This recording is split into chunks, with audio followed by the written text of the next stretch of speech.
everyone, I'm at Teme Valley Brewery today to do our 5 minutes of fairing segment. I'm here with Chris. Chris, if you could just introduce yourself, a little bit about where we are, a little bit about yourself, and then we'll start off the segment.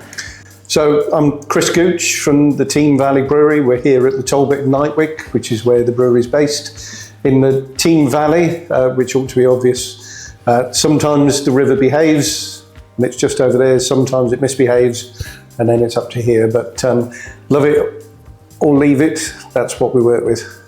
So the first question in our 5 minutes of fairing chat is, what's your favourite hop?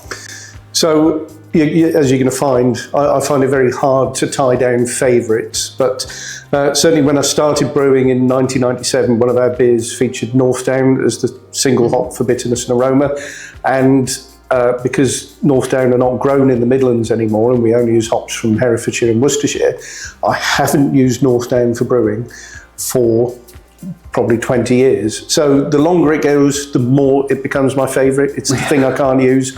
In the brewery at the moment, we've really enjoyed using Godiva, so we changed one of our core beers over to Godiva about this time last year, and it won a silver at the SEBA competition in Ludlow. And we really enjoy the fact that we can make a traditional beer with elements of sort of new hop character.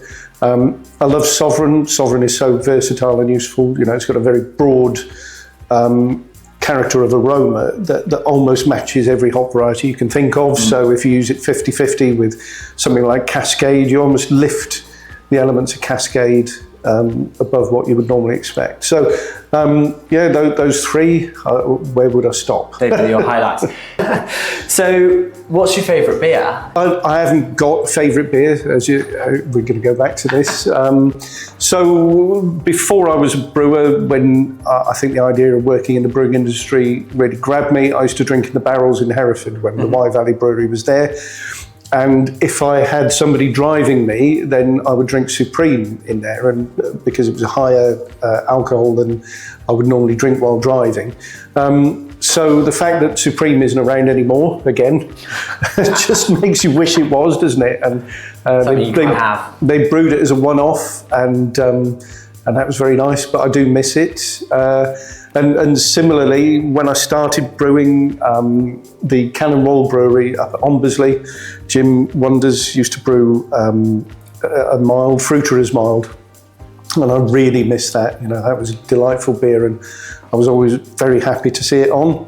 But if I've got to pick on one locally that I've been drinking for at least 27 years, then it would be Town Crier from Hobson's. You know, there's a lot of competition, obviously, and I enjoy beer from so many people, but if I've been consistently drinking that for 27 years, then it manages to consistently be a traditional British beer, which is what I like drinking and what I like making.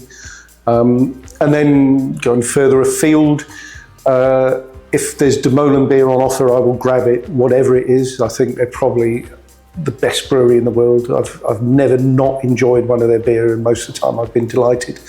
And as anyone who's spoken to me in the last 5 years will know, I think it's called High Tide, so the Ramsgate Brewery, Gadd's Brewery, their Kentish triple, there will not be a better beer in the world than that. You know, it manages to be so many different things at once. So it's very, very traditional, featuring Kent Goldings.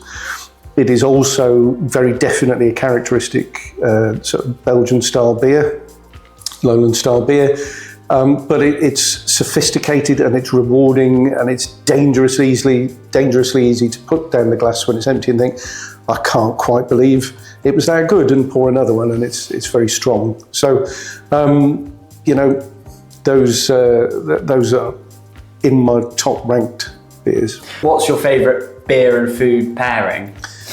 I literally say to people, drink your favourite beer with whatever you're eating. If you are buying wine in a restaurant that costs £50 a bottle, you want a sommelier there to tell you why you're going to enjoy it so much. Yeah. But I think it's always been an advantage. It's changed recently, but you know, beer is available, beer is affordable, and if you are eating a meal, why would you wander around the fridge picking out something that's going to be a perfect match? You know, it's a little bit narcissistic to want your meal to be perfect. You just want it to be very, very good. So yeah, drink your favourite beer. With your favourite food, basically. Yeah, no, definitely. I think that question as well is for me, it's very seasonal, I find, because I eat very different food to the winter and the summer, and therefore I feel you pair different foods with different beers and that sort of stuff. So it can vary quite a lot, that one. But I've just realised all these questions start off with what's your favourite. So we'll go again. What's your favourite pub in the world? So it won't surprise you. I was with the family in London about 3 years ago, and I promised to take them to the Frog and Firkin just off Portobello Road, which when I lived down on Ladbroke Grove was an absolute favourite. I drank so many pints of Dog Bolter in there, and Dog Bolter still brewed by the Ramsgate Brewery, which I mentioned earlier. But sadly, the Elizabeth line has flattened it, so that isn't there anymore. Oh. And that's where pub, then. Yeah, that's where they filmed part of With Nail and I. So the family was looking forward to seeing that as well. So that's gone. I was always very happy as an undergraduate drinking in the Swan in Liverpool. And if anybody's going to Beer X, it's worth a little trip to the Swan on Wood Street if you want to capture the essence of, let's say, 1970s biker pub. It still has that same ambience, a little stickiness on the floor, a jukebox where you can easily conjure up 2 hours worth of classic rock from the 70s and 80s. And nicely, they've decorated it, but they've retained the slightly yellow stain of nicotine just so that it doesn't change too much. The beer's a bit varied, but there's no other pub like it in Liverpool. So if I am at Beer X, you'll probably find me there one evening. And the Square and Compass in Worth Matravers manages to be like a quintessential perfect pub while being quite odd as well. And you have to go there to understand what I mean. But, the service is perfect, but it's archaic. It comes through a hatch. The garden has got wildlife and domestic wildfowl wandering around it. And it's in a perfect place by the coast. So, so there you go. 3. 2 you can visit, one you can't. So bringing it back to the brewery now, so what would you say there's one item in the brewery that you couldn't live without? Our brewery is very much back to basics. So we've got one pump on the product side, one pump on the liquor side, one pump for cold water. There is no fat around the brewery. Everything is needed and required. You can always rely on a measuring jug. Since 1997, we've gone through 2 measuring jugs. So they have legs. They don't let you down. There's nothing can go wrong with that little line on it, whereas everything else can find a way to trip you up. So if you find me in there clutching a jug and talking to it, the day hasn't gone the way it was planned. In our brewery, you could bring any brewer from the last 600 years in, and when they saw the mash tun, they would recognise the form and function of it, and they would know they were in a brewery, even though for some of them electric lights and heat exchangers and pumps and the method of heating would be completely different, but they would know, from the mash tun onwards, what was supposed to happen in there. And it's just as well, really, because as brewing equipment changes, the nature of beer changes, no matter how hard you try. So if you do want to make traditional British beer, you're pretty much stuck with like fairly basic equipment. You can finesse it, you can make it more efficient, but it's always going to be pretty straightforward. And also, if it's not broke, don't fix it, isn't it? That's if it's been working for that long. If you've had your jug since, was it the 70s? So we're on the 3rd jug since 1997. Well, there we go. So if it's not broke, don't fix it. But so when you are brewing, do you have a favourite song, artist, playlist, podcast? So in the new brewery, we don't have a PBS certificate, so we don't play music anywhere in the workplace. In the old brewery, I think we did. I can remember playing Toots and the Maytals, Helen Love, Motorhead.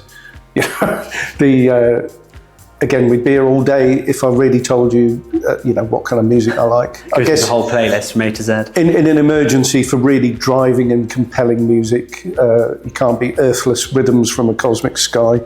So you're going to have a look on YouTube for that, and you'll see what I mean. Dig you out of a hole. I think some of these songs might be a bit before my time. They don't. So moving on. If you weren't in the brewing industry, what would you be doing, or what did you do before? So I got this job because I went to work at Lowsley Court looking after sheep and cattle. Okay. And then spotted the brewing equipment at the farm before it was installed here, and said, because I'd done biochemistry at university, I'd seen around a few breweries, so I ended up with both jobs at the same time. So for a while I was looking after the sheep and cattle and brewing. And the only thing anybody thought was odd about that was when I did brewery tours, people wanted to know if I used different thermometers on the farm during the brewery.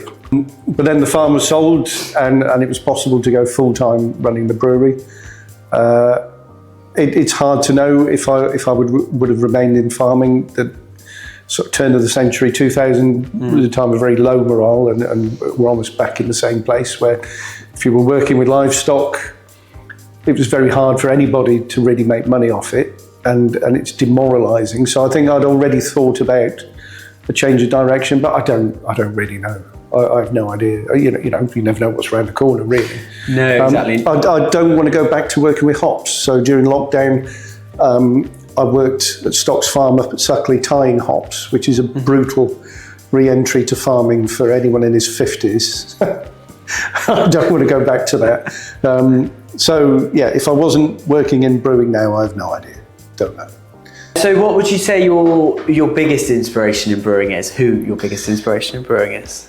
So it's people who've managed to continue brewing traditional British beer, retain their market, and not jump with both feet onto any bandwagon along the way. And it's not just, I'm not just talking about craft beer, but also kegging and things like that. So we've got a lot of well-established breweries like White Valley down the road with firmly committed to cask beer, traditional cask beer, and they've never felt the need to do more than expand what they do rather than shift focus. So, I like making traditional British beer, I like drinking traditional British beer, and as long as I'm not the only one doing that, then everybody else will continue to be an inspiration. So I guess you take a little bit of inspiration from lots of different people.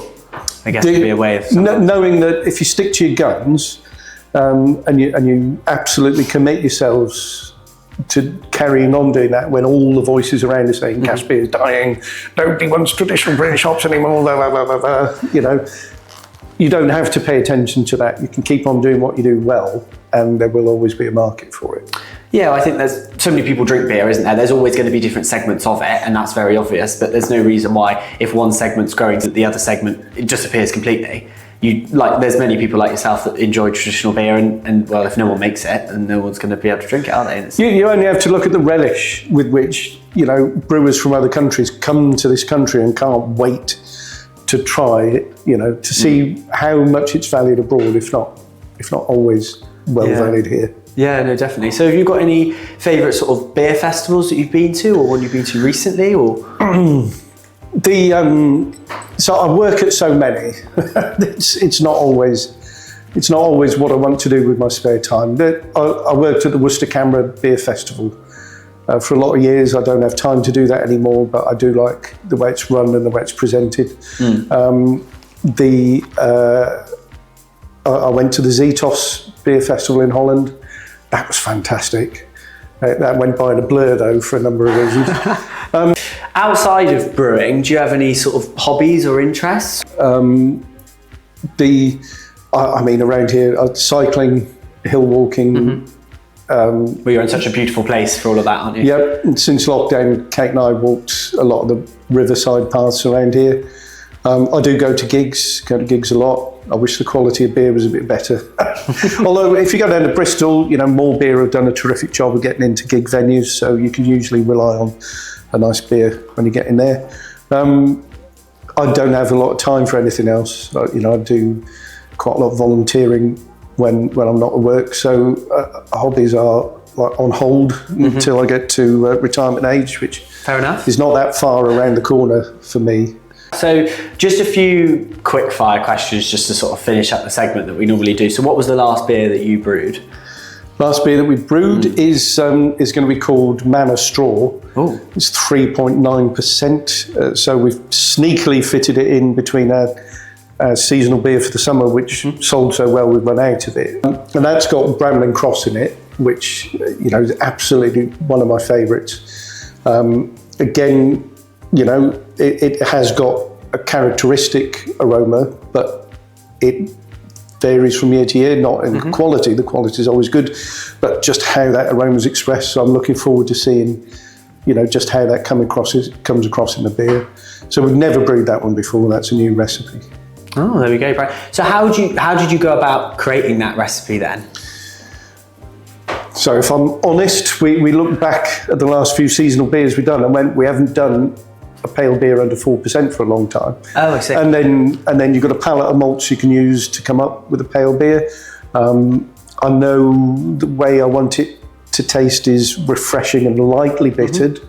So that sets all the parameters, and then the two of us put our heads together and just come up with what it's going to come out at. Do you have a pilot kit at all, or is it the first time you brew it? No. It's a big batch. So we've got 27 years of brewing records to look back on, and Mark and I can look back on the 10 years of working together. So you've got a good idea what you plan exactly to come out in the brew. Oh, very nice. So Fuggles or Golding? So we don't use Fuggles anymore because in the long run, unfortunately, the future for Fuggles is uncertain. It won't. I've used Fairham's Fuggle, which is very nice, and when the time comes, we'll use that. But I'd drop Fuggle in favour of Sovereign probably 12 years ago, I think. So it's Golding's all the way. Golding's the winner. And final question, what's next for you in the industry and next for the brewery? Christ, I wish I knew. It's all a bit grey.